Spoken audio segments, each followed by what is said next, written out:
Thank you everyone for coming. I'm not going to use the mic for this part. Just want to say thank you very much for coming and trying to get to meet the candidates. This last year, or this last 4 weeks, ASWOU was able to register 936 people to vote in the upcoming primary and elections. That's just the beginning of, That's just the beginning of this whole process and how people can be active voters. This is the next steps in terms of educating yourself on the issues, the stances of the candidates, and what they're about. This is the important part, because without this part, without the education, we really don't know what you're voting for.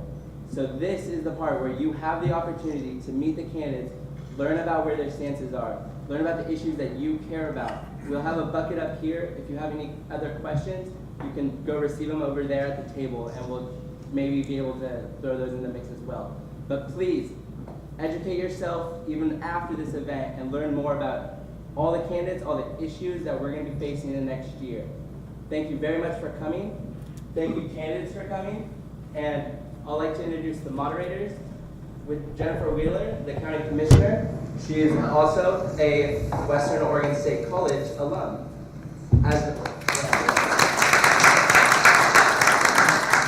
And graduating student Greg Cronk.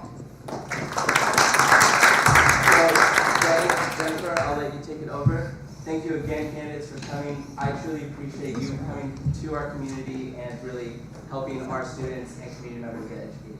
Thank you. Thank you, Travis.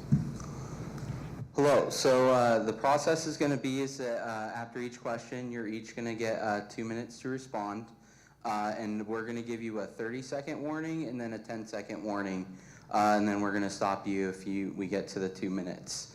We're going to progress alphabetically, and then so Mr. Evans is going to answer first, and then the next question, Mrs. Goss, you would be able to answer it first. And we're going to progress like that through the questions. With that, I believe we'll get started. Oh, yes. Before we do that, sorry, we're going to give you all 3 minutes each to introduce yourselves and whatever you'd like to share during that time. So, Mr. Goss, you have the floor. Mr. Evans, I'm sorry. I'm really sorry. All right, thank you all for coming. I am Paul Evans, running for House District 20, and I'm on this side because I'm the lone Democrat in this particular primary campaign, so I'm running against myself. But it is an opportunity to sit and talk about issues that we'll be talking about, I'm sure, in the fall, and I just want to thank everybody that made this happen. Thanks to ASWOU, thank you, Commissioner Wheeler, for making this happen, and the Executive Director of the Monmouth Independence Chamber, Director Love, thank you for making this happen. I believe this campaign really boils down to 3 things. I'm running, hopefully, to emphasize service, leadership, and experience. I am from Monmouth. I was born in Salem, but I was raised in Monmouth, went to the public schools here, graduated from Western, went in the Air Force after that, came back. Was fortunate to be mayor of Monmouth for about 4 years until tragedy struck and some people drove airplanes into buildings, and I was called back into the Air Force. Came back after that and got back into teaching, served on the school board for a while, served Governor Kulingoski, and most recently have been teaching full-time at Chemeketa Community College with part-time teaching at Oregon State and at Western. To introduce me very briefly, I'm a person who believes that government is best celebrated in moments like this, where on a Friday afternoon people come together and talk about the issues that actually matter in a very polite and constructive way, as opposed to what we've seen politics become over the past several years.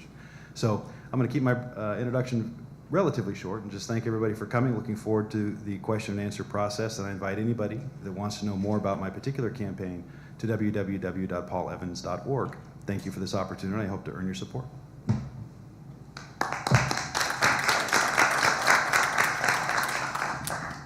Sounds like I'm up. Can you hear me all right? Good. Okay, I'm Kathy Goss, and I also am running for District 20. I'm a Republican, as are my other campaign friends to my left. And one of us at the end of this will, as of next Tuesday, will be running against Mr. Evans on my right. So, tell you a little about me. I have a vision for Oregon and I have a vision of what I might be able to accomplish and contribute if I'm elected to the legislature. I want the lowest unemployment rate in the country, and believe me, we're a long ways away from it right now. I want the best school system. We also have lots to do in our school system, and I want the highest accountability for public entities that spend our tax dollars. Starting with the first one, what would I do for education? I would try very hard to extend the day. Right now, Oregon overall has the least amount of days, the very minimum actually in class. And this kind of cuts below a lot of the students I see here. You're a little past that now. But in K through 12, we're very limited in time, and I would push hard to have kids spend more time in their chairs, in the classroom, receiving education. Quite frankly, we don't need to hire any more Rudy Cruzes to come along and pay them $250,000. I think we know here in Oregon what we need to do. We need to spend more time right there. I also think one of my main positions is to have children able to read by third grade. And I think that's possible. The governor now has a 40-40-20 plan he's calling for. That's 40% college graduates, 40% two-year graduates, and 20% that will probably do other things. We're a long ways from that in Oregon. And to speak to the college students here, I think it's very important that you know that Oregon does not have the jobs available to last long enough for you to accept them. You're more than likely, and statistics show, that you will have to go out of state to find a job that pays you what your job after you've graduated from college should pay you. Thank you.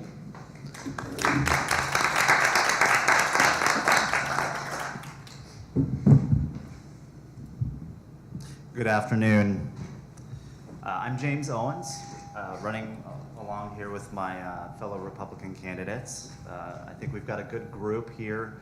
I want to start also by thanking the ASVU team for setting this up. I think it's important for students to be involved in this process, especially now because the decisions that we as legislators would make has a very profound impact on you in particular, especially in education and healthcare. It was probably about 10 years ago that I was here in this school, actually over in the Warner University Center, that I saw Vicki Berger speak for the first time. Now she's the current representative in this district and she's retiring.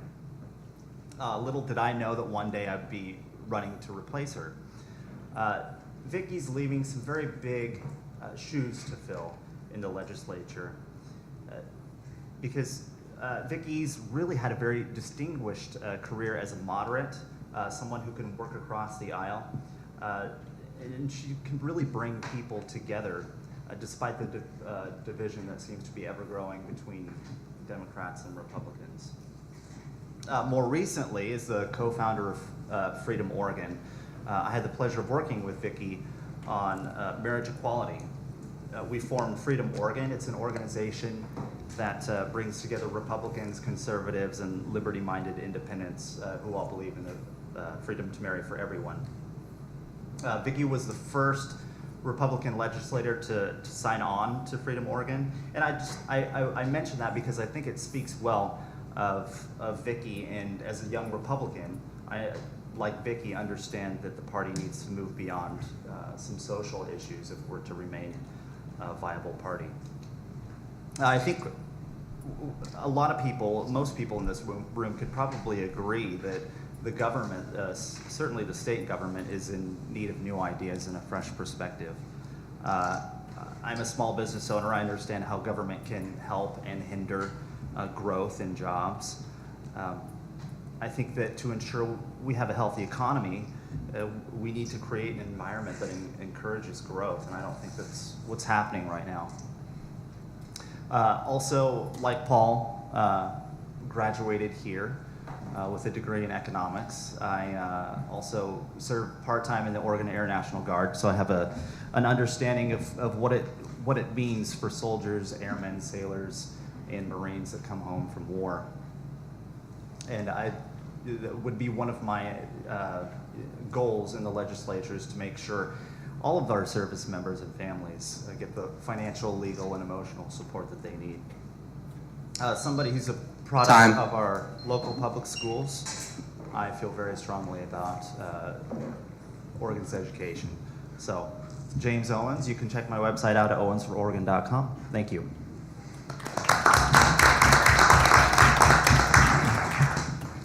I love the timekeeper down here. He's got a tough job, you know, and keep us all in line. Have you ever said anything that got you in trouble? Well, the reason I'm here is because, yeah, exactly, we all have, right? I complained about the state government and the absolute tragedy it is in the wasteful spending. Oregon is in the top 17% in taxation. They tax us more than most of the other states. And they're also in the upper 10% of the states that waste our money. So coming from a background of business and technology, I've solved these kind of problems my entire life for large companies and regional and national companies. I've started my own business several times. I started a software development company when I first graduated out of school. I run a restaurant, a lot of just small companies as I've gone through. But in the process, I decided to go down and actually interview the state IT department to find out how in the world you could mess up a project like Cover Oregon.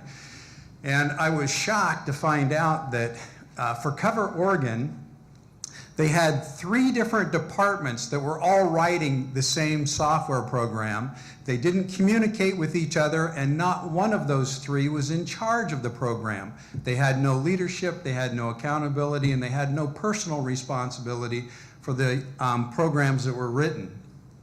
If that would have happened in any company in the United States, that whole department would have been fired. To allow that in the state is just absolutely inexcusable. And so as I complained about that, all of my friends said, okay, you have to do something about it. You know what needs to be done. You know how to do it. You have the guts to stand up and make stuff happen. We want you to run for this legislative District 20. So here I am. I'm going to be more careful what I say next time, right? The other thing that I noticed as a student of politics and as a student of the Constitution is that our state is put itself in a position where we have an opportunity to make a lot of great changes in the state that will help bring more prosperity to the state as well as bring more jobs to the state if we have the right people in place that will be able to put those things into practice. I know how to bring jobs into the state, and the reason that I do is because I've followed 3 states that have been very successful at doing this. And I've run out of time, so you'll have to ask me how. I'm Terrence Taylor. I'm running for District 20, and you can find my website at terrenceoforegon.com. Thank you.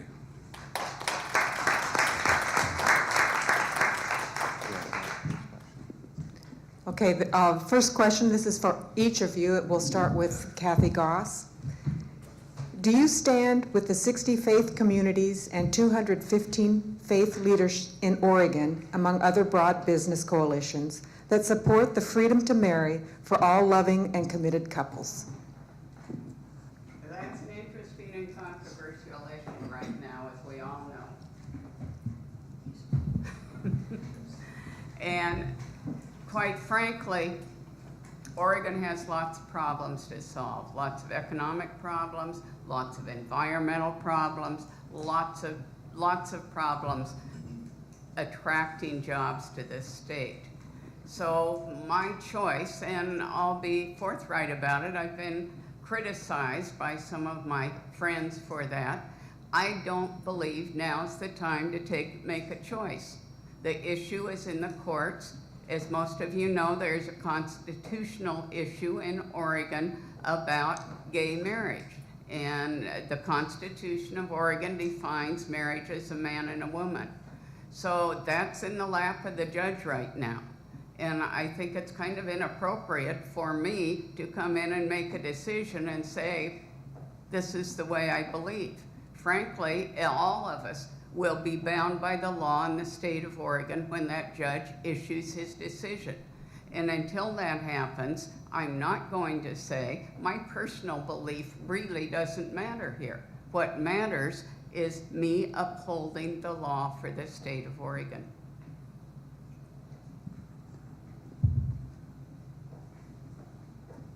Am I next? Yeah. Yes. Okay. Like I had mentioned in my speech, the first time I really worked with Vicki Berger, the current representative, was on Freedom Oregon. And the purpose of Freedom Oregon was to bring together, like I said, Republicans, conservatives who believe in marriage equality for everyone. I also founded and currently chair the Log Cabin Republicans of Oregon, which is a gay Republican organization. So, you know, that being said, of course, I am for marriage equality. I think as it sits, you know, in the courts right now, I think we can expect that the judge will make a swift decision on that, and we can be past that. So, I think that'll be a great thing for Oregon. You know, also in terms of the Republican Party, it's you know, we have really great ideas when it comes to the way we educate, the way we you know, implement healthcare ideas. You know, things like transparency and lower taxes. We have really good ideas as Republicans, but unfortunately, younger generations can't look past this wedge issue that is gay marriage and other social issues. And so I think if we can move past that as a party, we have a better chance of remaining relevant. That's where I stand. Well, I'm, I guess, the only Republican that'll stand up and say, you know, I actually support the Republican stand, which is marriage is defined as a union between a man and a woman. It's been that way for the last 5,000 years. And I don't think that it's appropriate to try to change the definition. We already give the 4% all of the opportunities and all of the advantages that a married couple gets with the union that they're able to have right now. So I think that more than anything, it's kind of as much as it's a political issue, it's also a moral issue. And I think that as we look at the moral issue, we need to respect and love everybody, and everybody should have the opportunities to do what they need to do. But it's kind of like Abraham Lincoln said, if you call a lamb's tail a leg, how many legs does a lamb have? And the answer is 4. Just calling it a leg doesn't make it a leg. And changing the definition of marriage to try to conform to the 4%, I don't believe is a right thing to do.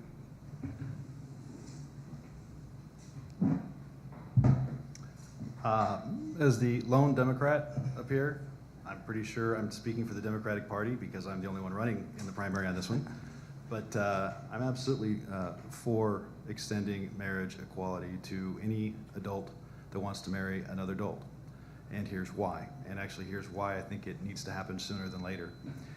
I agree with part of what was said. I think this is very much about morality and very much about values. It's about what kind of a country we want to be. And I believe in my faith, though I'm certainly not, and those in my church know I'm not a great example of always living up to the parts of my faith that I wish I could. But my faith is about love. And if what's really at issue is who can love who in a safe and responsible way, which I think this is what it's about, then I'm proud that we're actually living in a society that can bring this issue up, get it passed, and move forward. Because love is not such a bad thing to build a society upon. Thank you.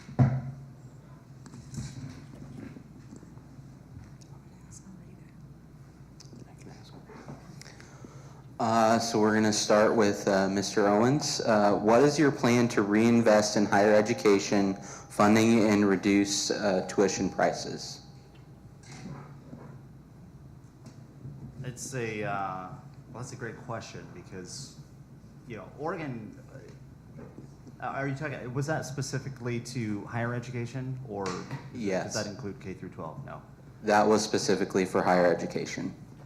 Okay. Well, I think one of the smart things that this university in particular has done has made the tuition promise, where, as far as I've been told, this wasn't a program when I was here, but from what I've been told, once you are admitted to the school, you have a tuition rate, and that doesn't change throughout the 4 years that you're here. And I think that's one great idea to keep tuition from spiraling out of control for students. Debt is another thing. You know, that's something that I have debt from college because, you know, my parents weren't able to afford to pay my tuition while I went to school, so I had to take out loans. You know, these sorts of things that students deal with after college isn't something that's really explained to them while they're going to school, something you kind of have to figure out after you graduate. And in this job market where it's hard to get a job, even with a degree, that just compounds the problem. And so tackling the debt, I think, is going to be one of the first things that we need to do in Oregon for college graduates. And you know, there are many ways that we could tackle that.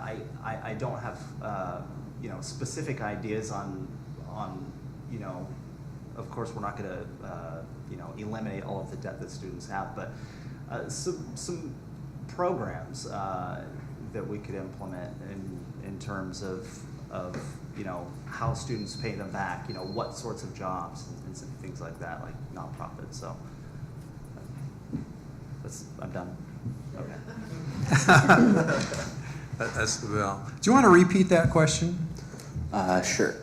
What is your plan to reinvest in higher education funding and reduce tuition prices? Okay, so I guess one of the things that I look at is I think that we really need to try to separate government from education funding. I think that we need to try to allow the schools to be able to have programs that meet the needs of the students for the various areas that they go into and be affordable for them to be able to have that education. I think the real question is how do you pay your loans back? And that gets back to the economy issue. We need to have more jobs in the state of Oregon. We need to have higher paying jobs in the state of Oregon, and we need to have a healthier economy. And if you look at the ability for you to be able to pay that loan back, it's strictly contingent on your ability to be able to get a job that pays you a fair enough wage to be able to do that. And I think that's the real answer to the question. I think schools do a great job in trying to make it as affordable as they can possibly do. And for schools to try to skimp or try to move that in some way to compromise, I think is probably the wrong ticket. I think what we really need to do is concentrate on the economy so that when you graduate in the course that you're studying, you're able to pay that loan back. That's about all I have to say about that. How many minutes do I have? 2. 2. All right, I'll try to be very brief. I actually believe just the opposite. And I believed this before I was a teacher, so there's no emphasis on that. When it comes to higher education, there's a couple things first to remember. Number one, we have disinvested in higher education across the board since ballot measure 5 and 4750 started starving the budget because of the requirement to put K-12 funding above everything else. That's fact number one. Fact number two is that if you look at history, the times that the country has actually put more money and resources into college and apprenticeships and workforce training was actually the engine for the greatest expansion of individual and collective wealth in human history. That would be the economy following World War II because of the GI Bill.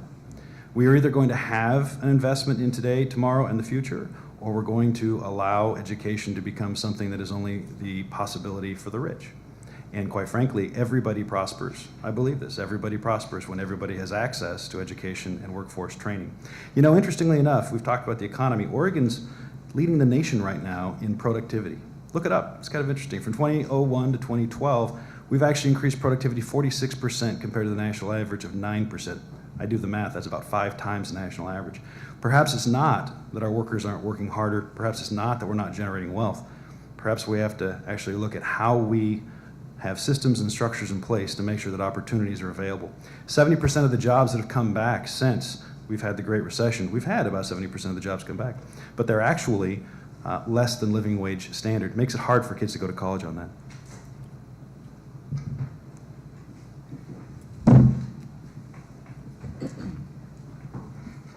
Actually, I agree 100% with Mr. Taylor, and that hasn't often happened, but it's happening now. I want to read you a little piece that I noticed this morning. It comes from the Oregonian. It says, the trends in Oregon are producing jobs that dominate the economy. They're low-skilled jobs, they're low-skilled jobs and occupations. Those that are featured, the first 4 are retail sales, food preparation and serving, waiters and waitresses, and cashiers. Not one of those jobs or those trends fits higher education. I want to see you have a life where you can use your higher education. And those are professional jobs. They're jobs that companies provide.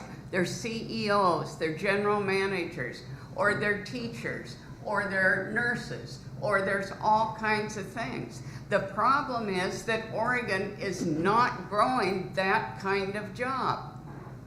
And that's what I think I can change. And I'm going to do that by eliminating capital gains taxes. I'm going to also, it's called the tax trifecta. One is capital gains. You pay that if you buy a large building and you leave. The other one is inheritance tax. And the last one is to bring down the base tax level. And if we can provide good jobs for you, then you can pay your college loans. Okay, this question will start with Mr. Taylor. What is your stance on increased limitations to gun ownership?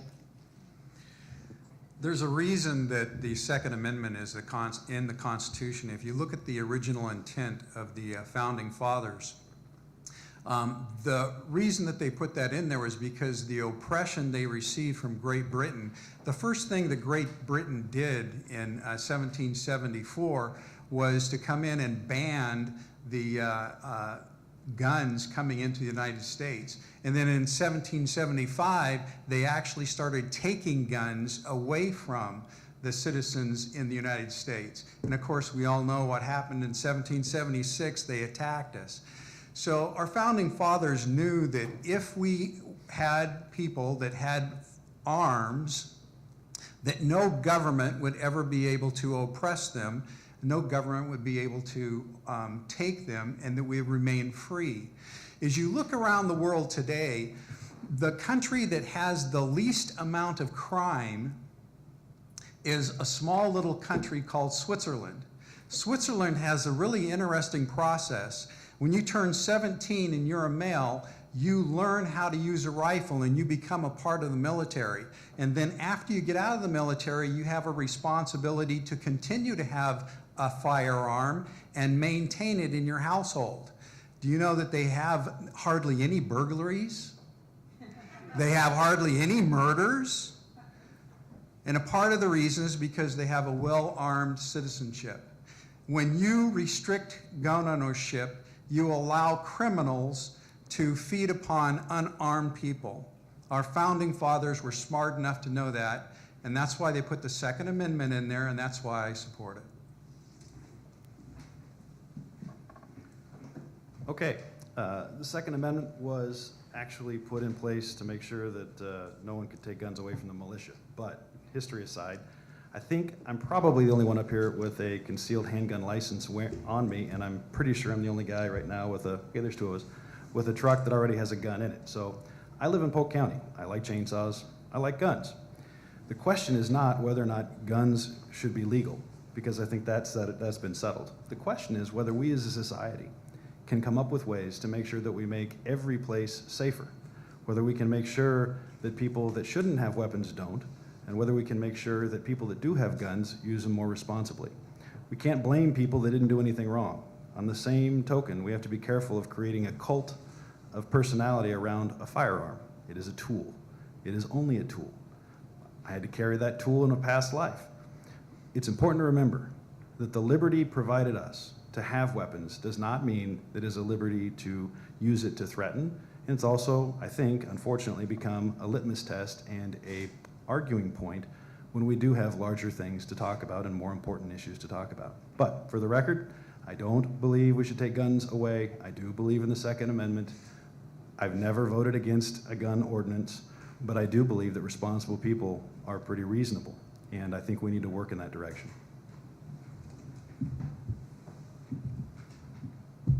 I don't own a gun, have never owned a gun, but my family does. And I believe in the right to own a gun, and I'm not willing to give that up. In my opinion, we have enough anti-gun laws right now. I think the problem is that we don't identify mental health. If you look back at the large gun incidences that have happened, oftentimes it's a disturbed person. Oftentimes even they were identified by their parents. And the parents were just sick that they couldn't find anything to do with that child or young adult. I think we need to work on having avenues for people that are hindered by mental health problems. And I would certainly do that before I put money down to have more gun laws, to have more government enforce those restrictions. I don't believe in that.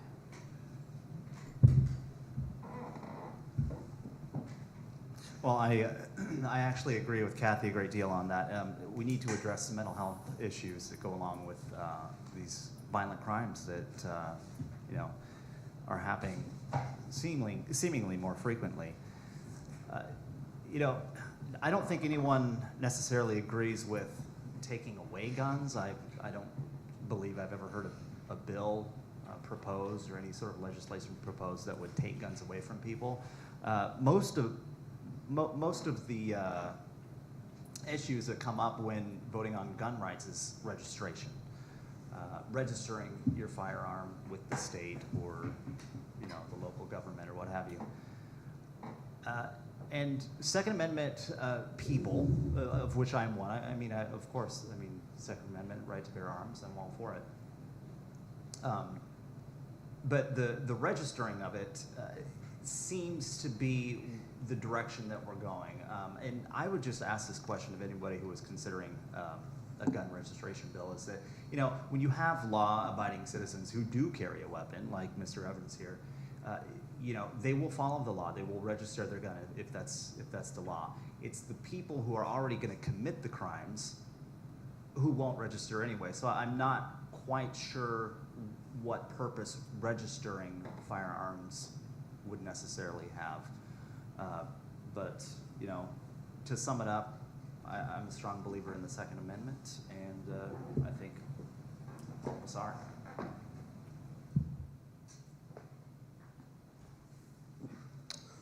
We're going to start with Mr. Evans for this question. Do you support a rise in the minimum wage to help keep pace with the rising costs of basic necessities as well as for working families? Yes, I do. I actually believe very much in raising the minimum wage, and here's why. First, to quote some folks that are out there advocating growth in the economy, I concur with those that say you can't raise a family on $10 an hour.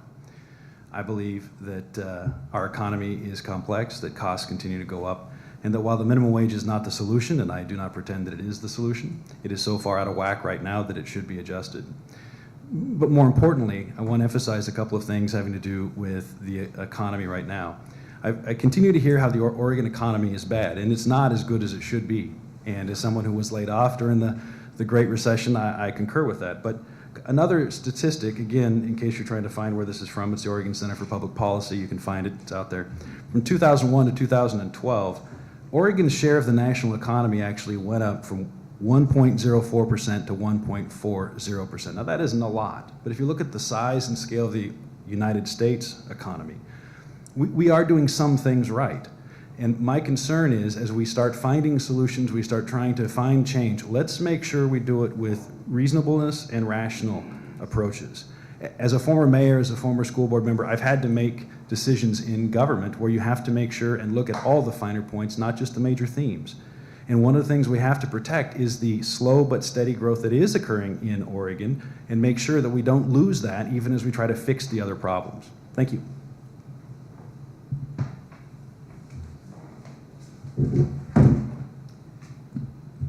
The political correct thing these days to say is, yes, I believe in minimum wage.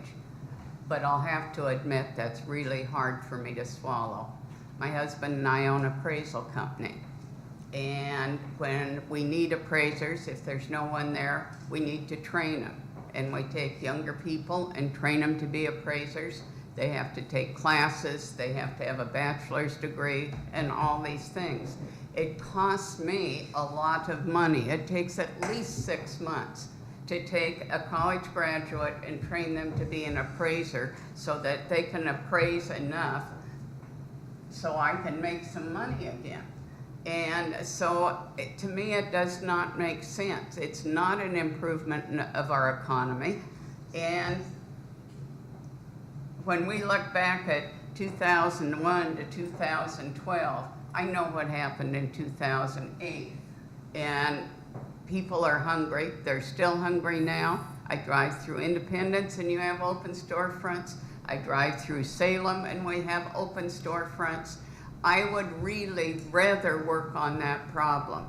I'm still of the feeling that the harder people work, the more that they can contribute to the employer that's there, the business that's there, then I'm happy to wait to raise the wage. And I don't think anybody ever was meant to live on a minimum wage. I would hope and encourage people to get out of that so they can be reimbursed or paid a little more. As a student of economics, I've read several papers on the effectiveness of raising the minimum wage, and they're all over the map. There have been, many peer-reviewed studies on whether or not a minimum wage actually impacts job growth, impacts the economy. So, you can take the argument both ways, but I think the fact is that if you have a minimum wage and you raise it, prices will follow, and it just keeps notching up. So I think it's a wash most of the times. I think we get caught up way too much in talking about the minimum wage. But in terms of keeping up with, the economic growth, I do agree with Kathy. I don't think it's necessarily that we need to keep raising the minimum wage. I think we need to have a strong economy, and those wages will just follow. And people shouldn't be relying on a minimum wage job. That should be a right out of high school wage. You shouldn't be 40 years old and in a minimum wage job. So I think we should probably address that issue first. Well, I think you can see that it's pretty clear that the Democrats believe that fixing the problem is you increase the minimum wage, and that's somehow going to fix a business problem. being a professional businessman all my life, I can tell you that that's only going to create a problem. Because if you raise somebody from $7 to $10, the guy who's making $11, how do you think he's going to feel? And then the guy who's making $12, he goes, they got a 30% raise, how come I'm not getting a raise? And then if you look at the labor costs for the company, the only way that they can offset that is to raise the price of their product. So it's an absolute insane idea. Anybody that really understands economics, understands business, knows that this is just throwing fluff out there for people that are desperate right now because the economy isn't where it's supposed to be. Even though Paul has some statistics that he says that Oregon is doing great, I think that we can all look out there and say, you know what, it's not doing as great as it should be. And we need to start really looking at the economy. We need to look at ways of bringing businesses into the state and make things work. And hopefully that's a question. Okay, we'll start this one with Kathy. Do you support the restoration of driver's licenses to all Oregon residents who meet the qualifications for a standard license, regardless of ability to prove citizenship or legal status, to help create safe roads and a strong economy? Well, thank you. This is probably the most controversial issue we have in the state of Oregon right now. And the last legislature did authorize issuing those driver's license or driver's cards to non-citizens. So I can absolutely see both sides of this. I understand both sides. On one side, you have illegals, people that have entered the country illegally, and they have broken the law, and the bill that passed said you had to have insurance, and that's why lots of legislators voted for it. They thought this will get people insured. What happens is people are taking out a quick binder on their automobile, and as soon as they have the license in their hand, they cancel that. So it really did not do what it was designed to do. So that would make me think, no, I don't want to support that. On the other side, we have lots of nurseries in Oregon. It's been in the past one of our major crops. We do lots of agriculture. Marion County and Polk County are big in agriculture. We need those people to work. There is no question. You know, I picked in the berry fields for a long time and have done that many times. But there aren't people today that are willing to go out and pick crops and help us and prune and landscape, and it sounds like I'm above that. I'm not, but I think that is a fact.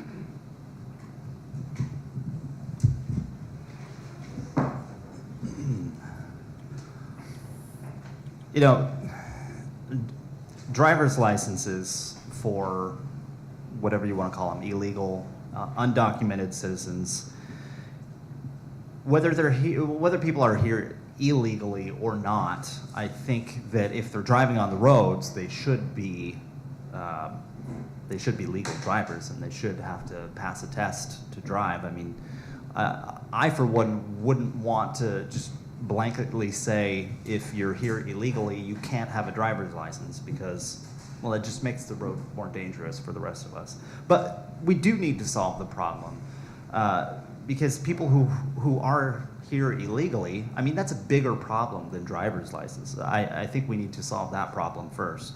What the legislature did in terms of giving driving privileges to people who are here illegally was not the best. They, like Kathy said, you know, with the insurance loophole, they also extended it to people with CDLs. It just wasn't thought through, and that's what concerns me about some of the things that they pushed through the legislature lately, is that they really don't think things through. And I would hope that any of us here sitting at this table today, if elected, would try to you know, make some of these bills a little bit more comprehensive in terms of, you know, when they're implemented, are they really going to be effective? And that just isn't happening today. I think that unfortunately, the Democratic Party is setting up a privileged class in the illegal aliens. I think everybody probably heard today that Obama is in the process of actually releasing 36,000 convicted felons out of prison just because they're illegal aliens. If you go to Mexico and you try to get a license in Mexico, you have to actually have somebody from the government come to your house so they know that you live there, take a picture of you, and take a thumbprint, and also documentation in order to get a driver's license in Mexico. And now all of a sudden here in the United States, we're going to turn around and say, hey, you know what? You're here illegally. We're already giving you all these social services. We're letting you out of jail. Come on, drive on our roads too. We need to put a stop to this. We need to use common sense in making sure that we hold people accountable to the laws. If we allow people to continue to break the laws, what good are they? And that's a whole part of the process that I see, is that we need to enforce the law. We need to make sure that people are driving legally. And I believe that, as in many other states, we need to make sure that they're able to produce evidence that they're actually a citizen and that they live in the state.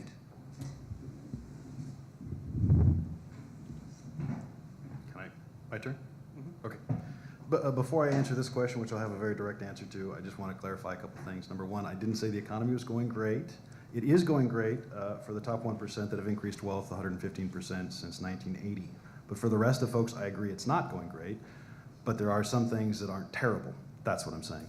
When you get to the driver's license issue, I was actually working for Governor Kulongoski as a senior policy advisor when this whole thing started, because the Bush administration put into something called the Real ID Act, which you want to talk about dumb-headed legislation. That one was dumb-headed because we had to make it work at the states. Idaho, in fact, threatened to leave the union over that one, which was kind of funny to watch. The point is, on this particular bill, the driver's license bill, I actually think it's the right thing to do. It's right for our farmers. It's right for the businesses. It's right for the workers that are trying to get to the job. And more importantly, when it comes to public safety, though I know a lot about making war, I claim to know a little bit about public safety. I take my lead from the Portland police chief, who's endorsing it. I take my lead from the sheriffs and the police chiefs and the public safety community that believe it's better that at least we know that they can drive, and that we know, theoretically anyway, where they are. Right now, people without this are driving anyway. That's the point. Thank you.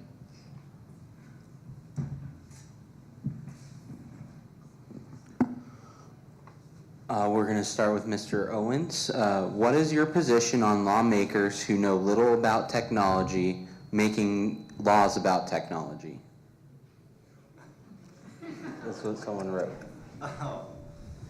Well, you know, I think we have a great example of that with the Cover Oregon debacle that we all witnessed in the last couple of months here.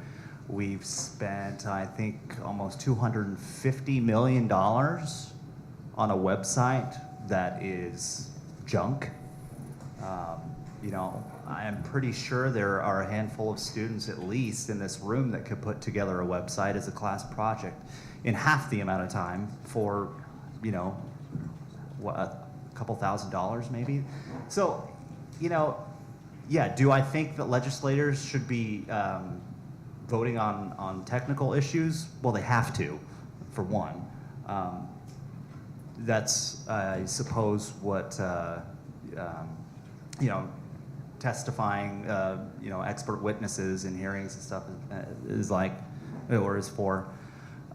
But yeah, I mean, I think we've recently seen a great example of why the government should have a little bit more transparency and accountability when it comes to implementing technology projects. Well, obviously, I agree that they should have a good technology understanding, and that's the reason why I'm running. The whole process that we're looking at as we move into the future involves technology. The more you look farther out in the future, the more technology is going to play a part in politics as well as the economy. Unfortunately, you can't always rely on expert witnesses. You really have to have somebody who understands the processes, understands what's actually happening, so that they can, call them on the carpet and say, I'm sorry, but unless you can really define that a little further, I'm not going to accept that. That's a part of the problem that we had at Cover Oregon, is that we didn't have any politicians that understood technology at all. And frankly, most of you graduating in computer science the lights would have went off as soon as you heard the first proposals and the first report on progress. Anybody who has a computer background would have known that it was bogus. The fact that they were able to pull the wool over the entire legislature goes back to the fact that, yes, people need to have more technology understanding so that they can move our state in the right direction. I'm a Democrat and I'm mad at Cover Oregon, but I'm actually mad for some reasons that are supplemented by everybody else's. I'm agreeing on all fronts on this, but I'm mad because the folks that made the decision actually weren't, many of them weren't politicians, but they were certified smart guys and gals who had a particular different motive in mind. And I want to remind people that the camel, at least according to myth, was the result of a committee that was trying to build a horse. And that sometimes we have to remember what we're trying to do. And in public service, what you need is experienced people that are in the process. When I talk experience, I'm not an IT guy, but I can go find smart IT guy. I do know how to ask the right questions.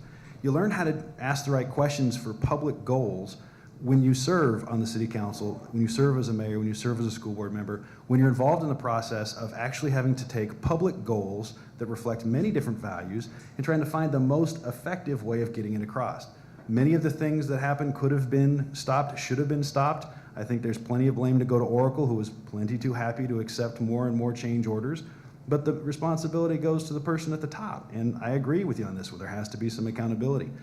But the bottom line is, Terrence is absolutely right about the role of technology in the 21st century. We have to have a better governing process. One of the things I recommend for all policies, all legislation, is a sunset clause. You want to fix government over the long term? Every 3 to 4 years, make every bill come up and have to be justified again. Because a lot of those programs, a lot of those decisions, a lot of those pieces that were part of the Cover Oregon matrix were there because they'd been there for so long.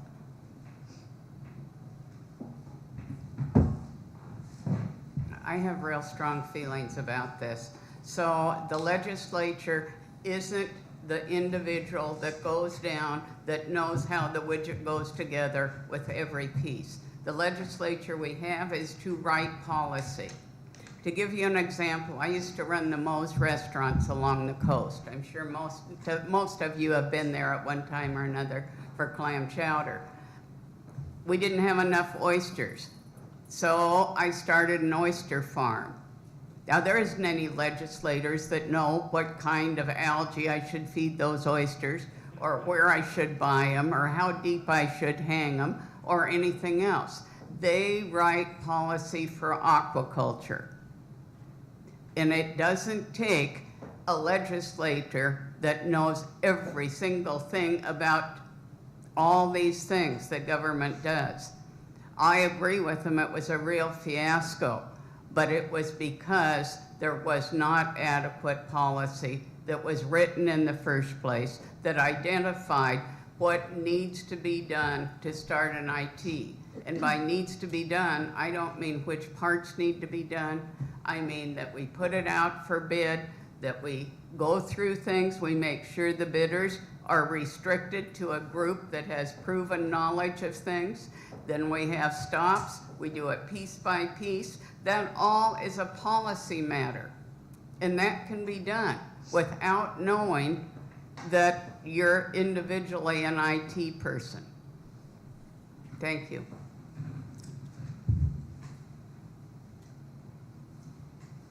So that concludes our questions because we're running out of time. Now we'd like to give you the opportunity, 2 minutes to, if you have any closing statements that you'd like to make. And then we'll have a closing statement from Travis Mavison, the ASBU president. So Mr. Taylor, would you start us off? Sure. Since nobody asked, I'm going to tell you what we can do to help increase jobs and bring jobs into the state. There's 3 other states right now that are practicing this. They have 1 to 2 people that their only job at the state is to recruit companies into the state. And what they do is they give them a moratorium on a portion of their taxes. So as they come into the state and they hire people, they're able to get tax recovery from the people that they hire, and then 3 to 4 years down the line, they get the total tax recovery. And this is why Texas and several other countries, they think they're a country, states, are doing so well is because they've taken an active part in doing this. We can do this in Oregon. We have a great climate for agriculture, for technology, for higher paying jobs. We just need somebody that knows how to make these things happen and put them in the legislature.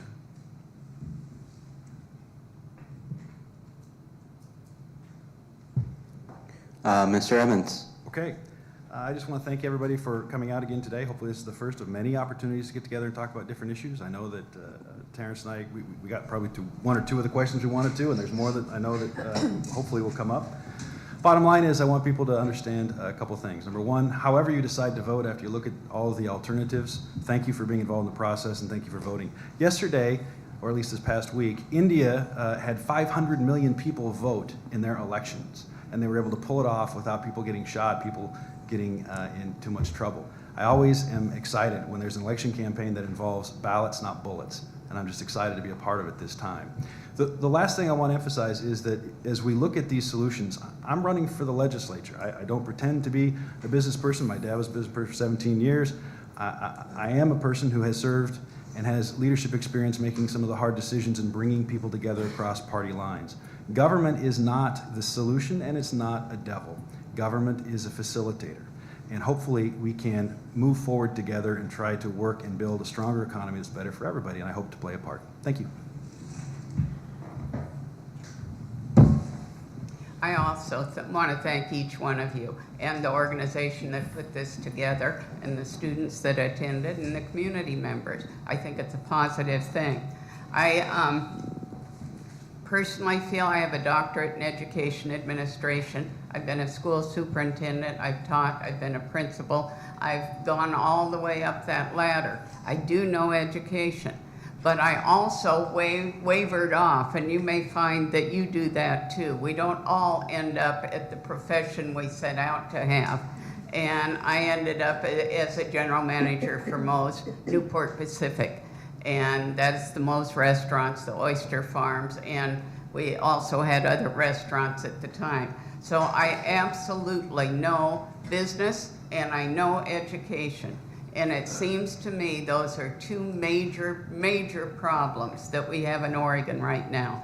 And I would love the opportunity to address those. I want to apply my skills, my experience, and my common sense to helping all of Oregon. Thank you very much for listening. I'm Kathy Goss, District 20. I'd also like to thank the Associated Students of Western Oregon University for putting this together. I think it's a great forum, and you know, students here are really the future. I think I represent that as a younger Republican, and I think we can take this party in a new direction if there are any Republicans out there. I don't know. You know, it's education, healthcare, veterans issues. You know, those are very important to me. I think we need to make government more transparent, more accountable. We've ran into some real problems with our state government in the last few years. Our economy is pretty much stalled, and we need to get it moving again. And I think I have some great ideas to get that going. So, number 1. Please do vote. Your vote matters. You got to get it in by Tuesday. And number 2, you know, read up on all of us. My website's owensfororegon.com, but make an informed decision.